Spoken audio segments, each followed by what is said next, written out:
Did you know that your brain treats rejection like physical pain?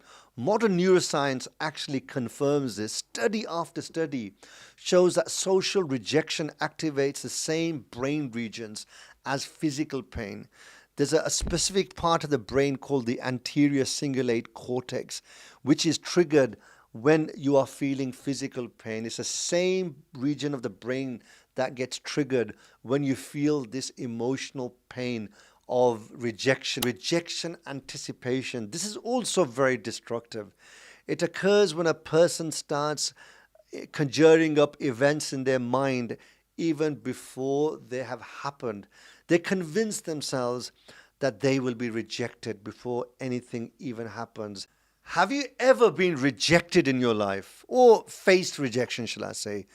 I guarantee you have. There isn't a single person walking on this earth today, irrespective of whether they're rich, poor, successful, insecure, whoever they are, every single person has faced rejection in their life. And everyone is carrying some sort of a memory of or archives of rejection wounds. Some are tiny cuts, some are deep fractures, and all of them shape who we become. And here's the brutal truth. Most people are not controlled by the actual rejection itself. They're controlled by the anticipation of rejection. That is the biggest fear, the fear of rejection. And that's what's stopping us from living freely. We live in such a defensive mode all the time that we are trying to control that fear of rejection. Every behavior you see outside is a mask hiding an inner terror of being dismissed, being ignored, suffering that humiliation. You're trying to stop yourself to suffer that humiliation of a rejection, because being rejected is like being seen as not being enough, being unloved, being exposed to some other deep inner wound, trauma. Most people never articulate this, but the ego knows it. The ego reacts to this because it's the ego that builds the entire personality around it and shapes their life. So today, we're going to expose this inner machinery. Once you understand it, you will stop living life being scared of someone else's reaction, someone else's approval, and someone else's validation. This is such a big fear, like an invisible fear that people are walking around with. Did you know that your brain treats rejection like physical pain? Modern neuroscience actually confirms this. Study after study shows that social rejection activates the same brain regions as physical pain. There's a specific part of the brain called the anterior cingulate cortex, which is triggered when you are feeling physical pain. It's the same region of the brain that gets triggered when you feel this emotional pain of rejection, when your feelings are hurt. There's actually a landmark study by Naomi Eisenberger at UCLA, which used certain scans on the brain and found that when a person feels excluded or rejected, the brain lights up in the exact same regions as someone who has been physically burned. So you let that sink in. Your brain cannot tell the difference between being punched in the arm and being ignored by someone whose approval you crave. Very strange, isn't it? This is why teenagers spiral out of control after being excluded. Adults panic when someone doesn't reply. Men fear approaching a woman. Women fear expressing boundaries. Employees fear speaking up. Salespeople fear asking for that close just to wrap that deal up or to close it. Creators fear posting content because rejection is that existential threat to the ego. And the ego will do anything to avoid feeling that pain of rejection. And as I mentioned early on, it's that anticipation of the rejection which controls people's lives, and how that ego interprets rejection is what we will look at and show you that it causes such a paralysis in people's lives that they are really controlled by it. It dominates their lives so much. As you know from the previous episodes that we've recorded, the ego is not a logical entity. It is always dramatic, dramatizing and exaggerating matters outside of us. So when the ego senses rejection, it interprets it in a very catastrophic way, where I'm not good enough, I'm invisible, they look down on me, I'm a failure, I'll be alone forever, there's something wrong with me. This is all those feelings that get conjured up, imaginary majority of the time, because the ego turns a single event into your identity, and you start believing in that identity that you are a failure. A rejected business proposal becomes, I'm not cut out for business. A rejected romantic interest becomes, I'm unlovable. Nobody finds me attractive. A rejected idea becomes, I'm not smart enough. So all these things are again exaggerated versions of what is actually happening. It's the ego which is dramatizing the actual reality. And it's so much. I mean, we can go on and on. The list is endless.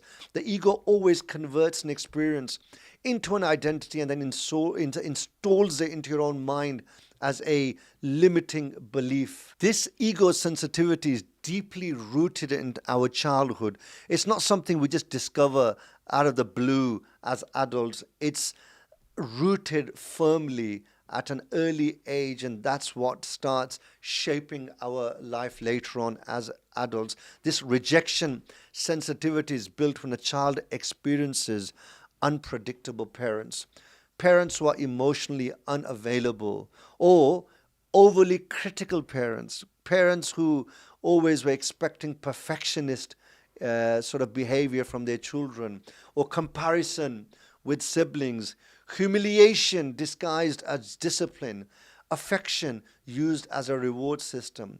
This is how the child then learns that if I make a mistake, I lose love. If I speak up, I can get into trouble. If I express myself, I can get shut down. If I take space, I get punished. This is what shapes that child to become a quiet child, agreeable, a people pleaser, approval seeking, and always trying to avoid conflict. So this is behavior that which we carry into our adult life, and not realizing that this is something that we were shaped with from an early age by the adults around us at the time, and hence why as adults we've got social anxiety, fear of conflict. We're always sort of hesitating to express our feelings. We may fear even things like dating, public speaking. You know, one of the biggest fears that normal people have is the fear of public speaking. You know, they say it's probably the biggest fear after the fear of death or even spiders. Fear of selling, fear of even approaching people to request their help, or even setting boundaries. These things then become part of our personality, and we call it shyness, we call it being polite, we call it, I'm introverted, I'm just keeping the peace, I'm just, I have certain boundaries. But the real name for this is a wounded ego avoiding rejection. The rejection itself is not the actual problem. It's the actual fear of the rejection, which is what's controlling us. Let's actually analyze some real life examples, and one that I actually relate to as well. Let's look at the salesman fear of rejection. I remember when I was working in the insurance and sales industry, rejection was something always at the forefront of our careers, because we used to generate leads where we were then expected to make appointments, go see clients, or invite them into the office. And sometimes we used to see really great salespeople who used to sit on leads. They used to like have this feeling that, oh yeah, I'm doing really well. I've just been given this lead, that lead. These are really good potential sales leads. But what they do, they actually sit on them. They avoid calling them. They delay the follow-up. They rehearse excuses in their own heads as to why they've not called them. They over-prepare scripts, procrastinate the whole task, and perhaps even waste weeks and weeks avoiding that one difficult conversation with the customer. Why? Because they fear that no. They fear that rejection, that they may not get the sale. They fear they may get dismissed. They fear that they're going to lose face, lose credibility, and that's no doubt going to affect their self-esteem. Once people avoid the call, then know that they are fearing something else. It's not because they cannot sell. They avoid it because they cannot handle the rejection. This is the exact reason why many talented people stay poor and they do not advance forward, not because they lack intelligence, not because they lack any talent, because they lack one certain skill, which is to be able to handle that rejection. That's a skill in itself. The ego will rather protect itself than succeed because it does not want to handle rejection. Success requires vulnerability. Rejection, repair. Rejection, resilience. Rejection, maturity. Most people simply do not know how to handle this part of their life. These are like muscles they don't know how to exercise, and for the vast majority go through life not using these muscles. This is the muscle of knowing how to handle rejection, and this is where we need the most training. Let me give you another example. Let's look at relationship rejection. Romantic rejection is the ego's nuclear trigger. Romantic rejection hits deeper than all other forms. Why is that? Think about that for a moment. Have you ever suffered romantic rejection? Because this one hits really deep. It attacks desirability. Maybe you think I'm no longer desirable, I've been rejected. Or if I approach the certain person of the opposite gender, they will not find me attractive and I'll be rejected. It affects your feelings of masculinity and femininity if you get rejected. It will affect your emotional values, social status, your own self-worth, and it will carry such deep wounds that you may never be able to repair for the rest of your lives. This is why men avoid approaching women. Women fear expressing interest. People stay in toxic relationships. Partners hide their needs, and people tolerate red flags. Individuals choose loneliness over vulnerability because they do not want to go and approach somebody in the fear that they're going to be rejected. And that's why this blocks love in people's lives. It blocks intimacy. It blocks honesty and emotional growth. Many marriages collapse because of this. People would rather stay silent than risk rejection within the relationship. So imagine that. They could be already in a relationship and this fear of rejection. Maybe one partner wants to approach the other for some intimacy, but because of the fear of rejection, they stop approaching them. Let's look at another situation. This one again is also very common with many people. That is social events. That fear of rejection in social events. That dread before a wedding or a party. You go into a wedding or a social event and you fear, what are people going to notice when I walk in? Are they even going to notice me? Maybe I walk in, I'm invisible. People ignore me. And this is going to hurt my ego even more, that I'm not going to make any impact whatsoever. Or maybe you're on the opposite extreme. You don't want people to notice you because of your shyness, because of your vulnerabilities. You want to be able to slip in quietly and not have anybody notice you. But the vast majority of the people who avoid large gatherings, they fear not being noticed, not being valued, not being the center of attention. Maybe they're going to get overshadowed by other strong personalities, and that will make them feel inferior. And that's why a lot of people suffer social awkwardness in these type of events. The ego is constantly, the enemy within is constantly whispering to them, what if nobody talks to you? What if you look stupid? What if they judge your clothes? What if they think you have failed in life, especially on a social occasion where you're meeting people after a long time and you're too embarrassed to tell them what you are doing, what you have achieved, or what little you have achieved since they've last met you. So the safest option is you stay at home and avoid that social awkwardness altogether. And that's not because these people dislike people. It's because their ego cannot tolerate even a one slight 1% chance of social rejection. And this is what causes people to avoid crowds and these social events. Let's look at what ancient wisdom says about this particular aspect of rejection. Modern psychology obviously has said a lot about this particular aspect of our modern behavior in terms of our fear of rejection. But let's look at some timeless insights. In the timeless traditions of the past, where ancient wise people have mentioned about the fear of rejection, it was described long before when neuroscience existed. They observed that human being attaches a false sense of identity to social approval. Rejection wounds the ego, not the soul. The ego interprets rejection as death. The wise person welcomes rejection because it reveals the ego's inner illusions. The ego uses the rejection fear to keep a person small, quiet, timid, and dependent. Healing begins by detaching identity from external validation.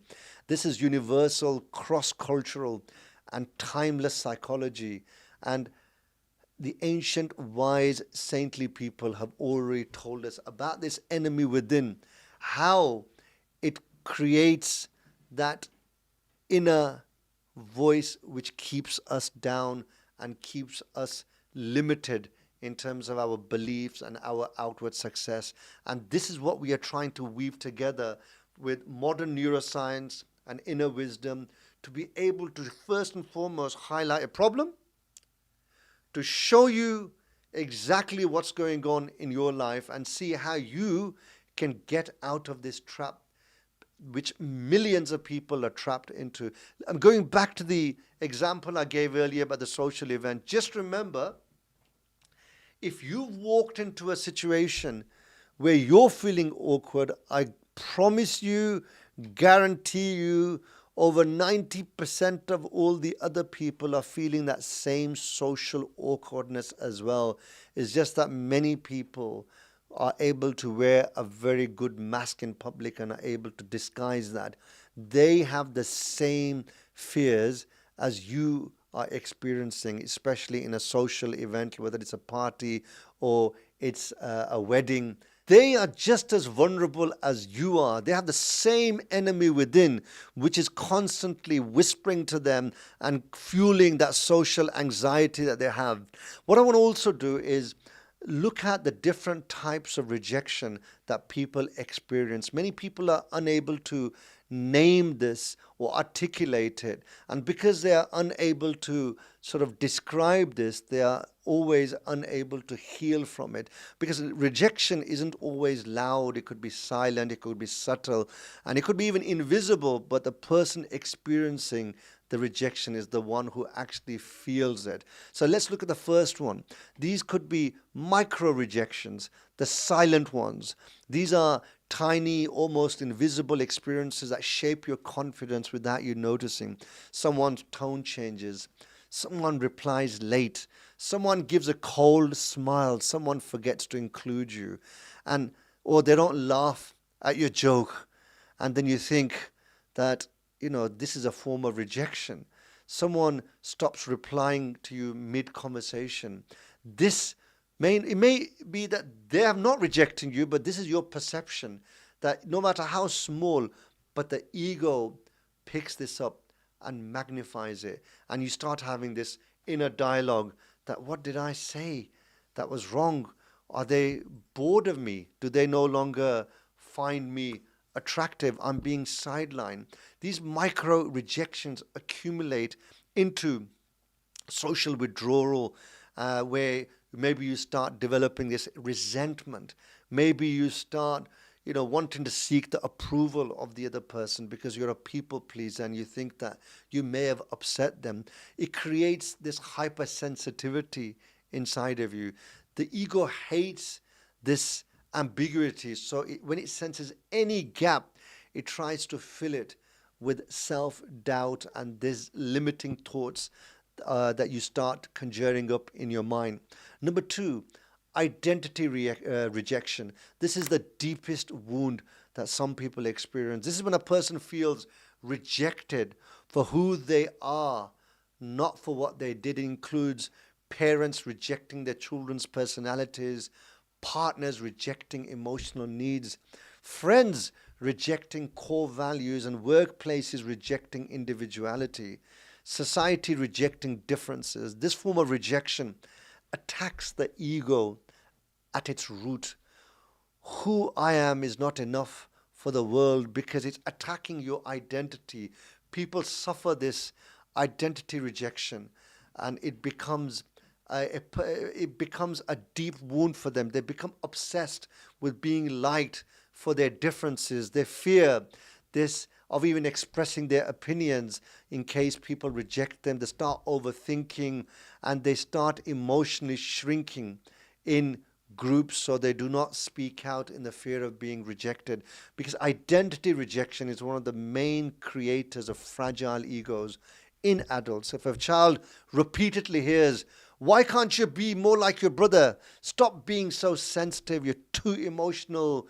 You're too quiet," then that obviously causes an inner wound in that person, especially in a child who will grow up to be fearful of being able to express themselves. The third one is rejection anticipation. This is also very destructive.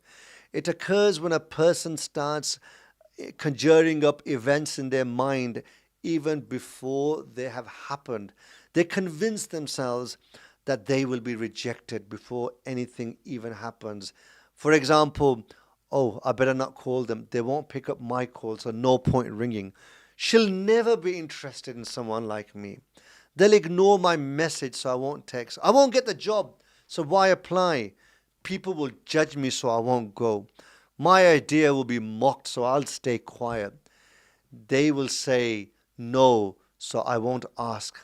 This is the ego's favorite trick. It forms a rejection that hasn't even happened and then shapes your behavior as if it already has. Can you imagine how many missed opportunities a person will experience or have in their life if they have this mindset? This is how millions of dreams die without ever being attempted.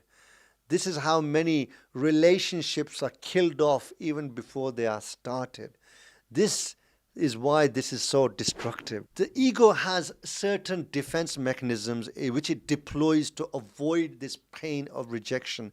These are patterns it's built, or should I say software it's built for its own survival, that it deploys to help you avoid rejection. Let's expose them. Number one is avoidance, the silence killer. This is what I've just mentioned already, where the ego's favorite strategy is avoid, avoid, avoid. Don't apply, don't ask, don't try, don't speak up, don't express your feelings. It convinces you that avoiding that risk will avoid that pain, but in reality, this avoidance is what kills opportunities. As I've mentioned, it kills relationships, careers, emotional maturity, growth, and success, simply because you do not want to try in case you're rejected. Avoidance is a very expensive form of fear because it kills off so much opportunities for you.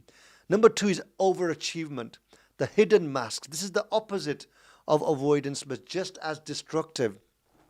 Some people become workaholics, approval addicts, validation hunters, perfectionists, because their behavior screams to others subconsciously, please don't reject me, please see my value, please validate me.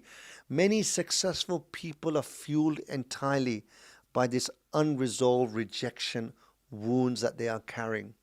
Their confidence is borrowed, not owned. Their achievements are compensation, not expression. Thirdly, aggression. This is the ego's shield. When someone fears rejection but cannot handle, they don't want to show people their weakness or vulnerability. They become confrontational, defensive, arrogant, ruled, perhaps even controlling, because the ego thinks that attack first so no one sees your wounds. This is why confident looking people can sometimes be the most fragile. They're hiding something. They're hiding behind that mask of overconfidence. Inside that armor is someone terrified of being ignored, laughed at, or even dismissed. What about social camouflage? The chameleon behavior. These people speak differently to different people, change opinions depending on who's present, hide their real preferences. Hypocrisy, really. This is what I call hypocrisy. Suppress their emotions. They keep their conversations at surface level so they can avoid conflict at all costs. They survive socially, but they never belong to any particular group. Why? Because they never allowed anyone to see who they really are, because they're, again, protecting themselves with a mask. How about the ones who reject others before they get rejected, like preemptive strike? This one is also deadly. People who use this strategy to push others away, break relationships prematurely, distance themselves emotionally, sabotage opportunities, simply because they anticipate a rejection, but before it happens, they strike first and they reject first so they can maintain this facade of being in control. So all they're doing is building a lonely kingdom protected by fear. And these mechanisms that we deploy, they are not something that we've created. They're actually genetically built inside of us because we've copied them from our ancestors. This is not a new thing.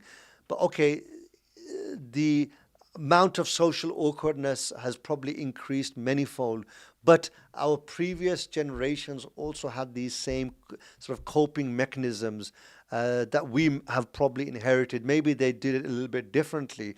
It's not often discussed. But here's some powerful insights in psychology in terms of how the sensitivity to rejection is not just personal to us, it's generational.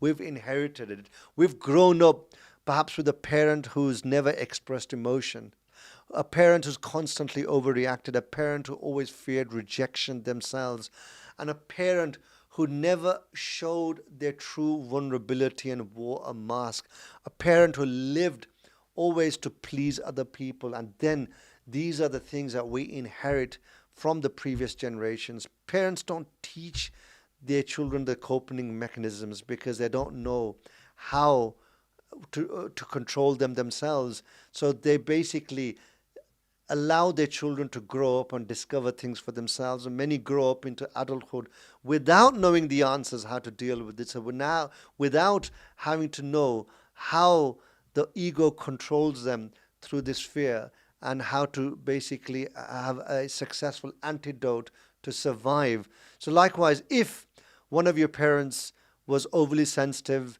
and took everything personally, feared being disliked, you've inherited that emotional wiring. This is why some families avoid conflict, explode angrily, suppress emotions, and become overly defensive. So these generational ego patterns get passed down just like skin color, height, bone structure.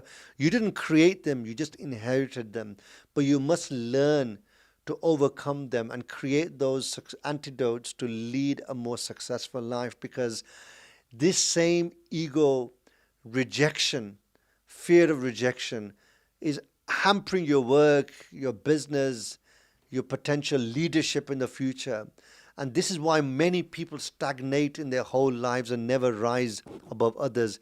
This rejection fear is the primary reason that employees stay quiet in meetings, entrepreneurs hold back, leaders stop innovating, managers don't give feedbacks, and people avoid confronting problems, and how brilliant people just remain invisible. This is a brutal phenomena discovered in organizations where people are less competent often rise higher simply because they knew how to overcome this egotistical part of their personality which fears rejection. They knew how to handle that rejection. Whereas more talented people can stay behind and stagnate. And this is, excuse me, this is why the intelligent people are the ones who hold themselves back and get stuck in this self-doubt. All companies, workplaces are full of talented people who never rise. Loud individuals may rise quicker, not because of talent, it's because of knowing how to handle this particular emotion. And confidence is something that which they build inside of them and rise to leadership levels. This rejection fear is the difference in their personalities, not the talent, not intelligence, not ability. Let's look at how the ego interprets silence, or in fact, how it distorts it. When the mind creates rejection where none exists, this is one of the biggest killers of emotional well being. Let's analyze silence.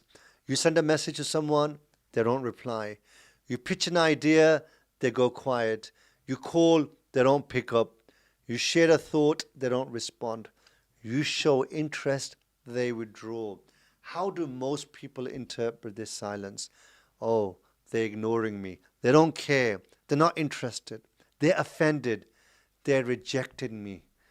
In reality, it could be completely different. They could not have replied because they were tired, they forgot, they were too busy, they were dealing with their own problems, they were just overwhelmed with so much things going on in their lives, or they were just distracted. But you assumed the worst. The ego, shall I say, interpreted it as something worse, or even a declaration of war. This is why many friendships die quietly, not because of conflict, because of misinterpreted silence. I've seen this many times in family relationships as well. Oh, they didn't call. I'm not going to call them now. They never asked about me. I'm not going to ask about their health or well-being. This is how relationships and friendships just die of death and people just disappear from each other's lives. This pain of rejection is so strong that even if people recall something from years ago, that the pain that is caused inside of them is so severe that it actually lasts longer than any physical pain they may have endured in their life, because physical pain disappears, but that emotional pain of past rejection, it gets stored in the archives and it can be relived at any time. And neuroscientists have found that this pain is so strong, even years later, that it activates the exact neural pathways in the brain as if it was happening at that very moment again.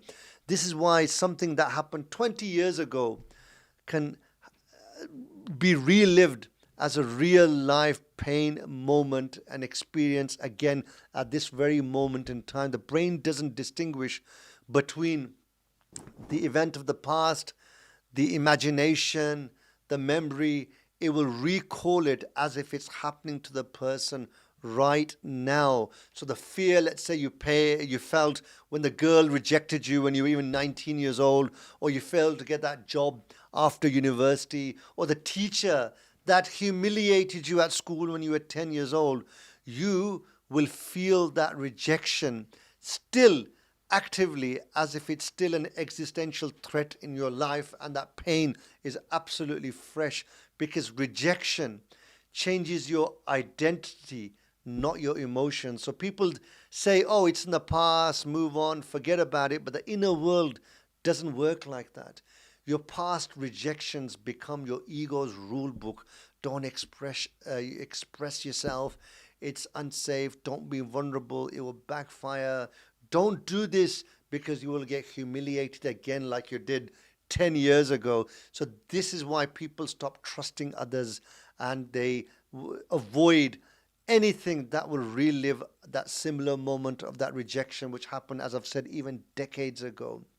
Because the ego remembers rejection more than good feelings, like even of love. The human mind remembers hurt far more intensely than pleasure. This is called negative bias, a survival mechanism.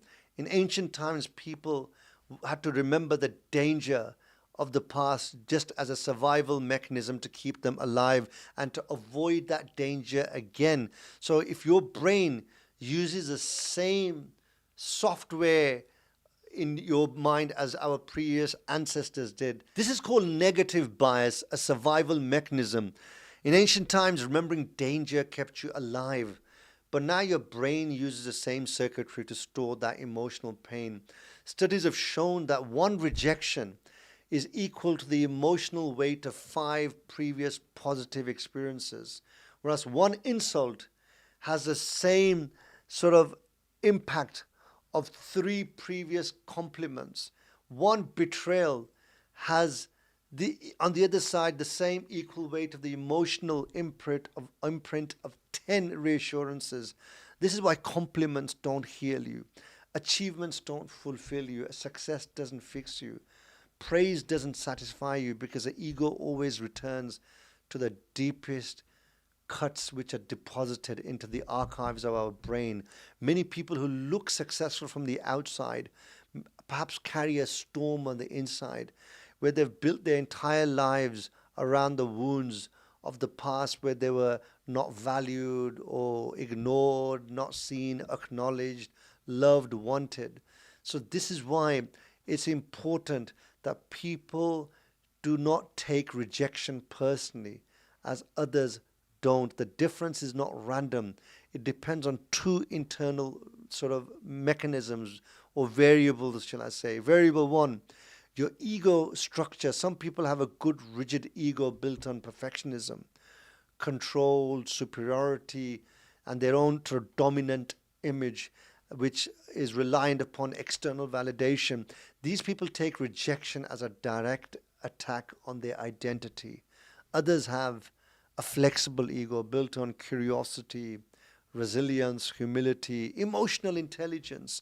These people interpret rejection as a redirection. They take that as feedback.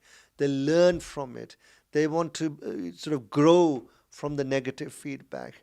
Same event, different outcomes, because each person had a different ego. They were operating from a different ego. So therefore, it's very important to change your internal narrative, because 2 people receiving the same message interpret it differently. One says, I'm worthless. The other one says, okay, not this one. Move on to the next. It'll be better next time. What was the difference? The first person has an ego programmed for self-blame. The second person has an ego programmed for self-preservation. So your inner script decides how you experience rejection. So that's why the 2 people walking into the same room, one can feel unwanted, the other can feel confident. It's not because of the reality. The outward circumstances are the same. It's because of the inner story that is running in their mind, the software which governs their mind. The fact is that we live in a time where we are constantly being exposed to the fear of rejection. You send somebody a message, it could be on WhatsApp, and you're waiting for the blue ticks to see whether they've actually read your message. Have they even opened it? That also determines your self-worth. And then how long they're going to take to reply back to you, that will then determine how important you are to them. But it's not just that. It's other social media. You put things out. You're waiting to see how many likes you've got. If you don't get a like, that means you're being rejected. Or it could be you've approached somebody with a business idea. There's so many micro events even on a daily basis where we are risking rejection. And that's why the level of social anxiety and mental depression has skyrocketed in this modern era, because never before have our ancestors been exposed to so much vulnerability in their lives as we have on a daily basis, simply because of about the amount of people that we interact with, the amount of mediums that we are engaged with. But let's look at some antidotes as how we can deal with this. What does ancient wisdom say? How did the previous generations understand rejection better than us? Our modern world treats rejection as a psychological inconvenience, but ancient masters treated it as a mirror, a window into the ego. In the classical texts of ancient wise people, where they studied spiritual psychology, there's different themes which appear repeatedly. Rejection reveals your hidden attachments. A person becomes devastated by rejection is not weak, they are just attached to a specific outcome, a specific person, a specific opinion, or a specific image of themselves. Ancient teachers also would say that whatever rejection breaks inside you is precisely what your ego was clinging onto. So rejection doesn't only take something away, it exposes what was fragile all along. Rejection purifies the self-deception. In the spiritual sciences, rejection is described as a dissolver of illusions, a remover of pride, a clarifier of character. Your ego wants to believe everything about you is perfect, whereas rejection forces you to confront those blind spots, not as a humiliation, but as a purification. Rejection awakens humility and maturity inside of you. As our ancient wise people have said, humility is the gateway to wisdom. Humility doesn't mean weakness. It means your self-worth isn't dependent on external approval. So rejection becomes the teacher, not a destroyer.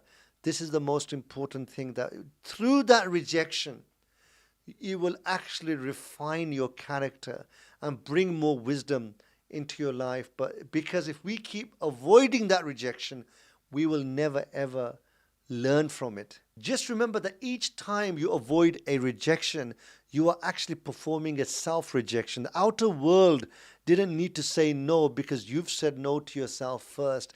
This is the ego's most powerful trap. The healing will only begin the moment you recognize that I am the first person who must first choose me, and then move forward with that positive spirit. I want to just leave behind a few solutions, antidotes to this weak, fragile ego, which is programming, or shall I say, running your life in this fear of rejection. So these few steps, if you take on board, no matter who you are, where you are, whatever you're doing, if you take this on board, it will automatically improve your life and be able to deal with this emotion of rejection, which is controlling many people's lives. So let's start with the first one. This is the part that we stop over-analyzing, overthinking, and over-dramatizing. Rejection hurts because the ego takes it to an extreme new level. Oh, this always happens. It's because I'm not good enough. My life is ruined. In reality, it was just one moment, maybe one person, one situation, one little aspect of your life. It didn't need that dramatization. You don't treat a paper cut like an amputation. So stop turning these moments into life-changing and defining destinies. Number two, separate the event from the interpretation. Ask yourself, what actually happened? What meaning did I add to it? Most of your pain comes from your own interpretation, not the actual event or that particular moment. For example, he didn't reply or she didn't reply. You've added they don't care. Somebody doesn't call, you've added, I'm not important. They didn't invite you, and you've added or interpreted it as they don't value me. Once you separate the event from the interpretation, then the pain will dissolve drastically. Reframe rejection as redirection. Every rejection says one of three things: not this way, not this time, not this person. Take it as feedback. Don't be sort of very harsh upon yourself, because sometimes a person or the world is saying to you there is a different path. Maybe you belong here. If a door closes, remember there's another door that will open as well. It's just that you haven't discovered it yet. Number 4, build proof of your own worth. The ego collapses under rejection when it has no internal source of self-worth. When your worth depends on other people's opinions, certain outcomes and achievements, and validation from others, then you will be on a very slippery slope. You will be automatically in an emotionally unstable state. You need to build your own worth from your own values, your own character, and know what your true value is. That's the only way that you're going to rise above other people's opinions and create a very strong foundation for yourselves. Number 5, this is called learn assertive expression. Many people fear rejection because they don't know how to express themselves. Assertiveness is not aggression. It's not arrogance. Assertiveness is not passivity. Assertiveness is clarity without hostility. Examples: I feel hurt by what happened. Here's what I need moving forward. That comment didn't feel right to me. I want to clarify something. I'd like a real conversation about this. Assertiveness makes rejection easier to handle because you stop being scared of your own voice. You can talk to people, ask them, probe further, and ask for feedback. Number 7, rejection exposure therapy. This is science-backed and extremely effective. If you fear rejection, your brain exaggerates the danger because it's unfamiliar. So what's the solution? The solution is you expose yourself slowly, repeatedly, intentionally. For example, ask somebody for a favor, even though you know you may be denied or they may reject you. Apply for opportunities outside of your comfort zone. Initiate conversations with people. Make the call you're avoiding. You know, there's a famous book, Do the Thing You Will Fear and the Fear Will Disappear. Share an opinion in a group. Ask the question in a meeting. Go to the event you fear. By constantly taking yourself out of the comfort zone will automatically increase your comfort zone. You'll be doing things that which you were previously uncomfortable with in a new confident way because you've stepped out of your comfort zone. After doing this repeatedly, the fear will decrease. The name of that book was Feel the Fear and Do It Anyway. I just remembered now. This way, you become fearless by doing it rather than sitting there just thinking and overanalyzing and exaggerating the sort of imagined outcome based on fear.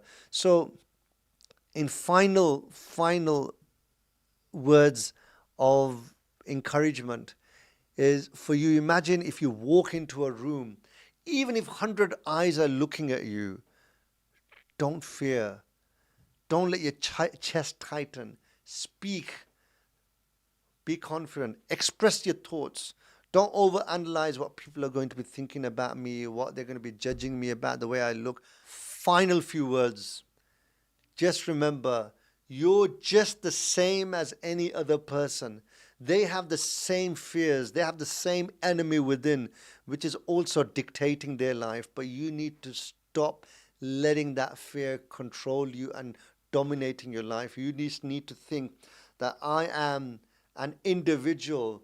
I have no fear from other human beings. I will walk forward with a renewed vigor, confidence. I know my self-worth.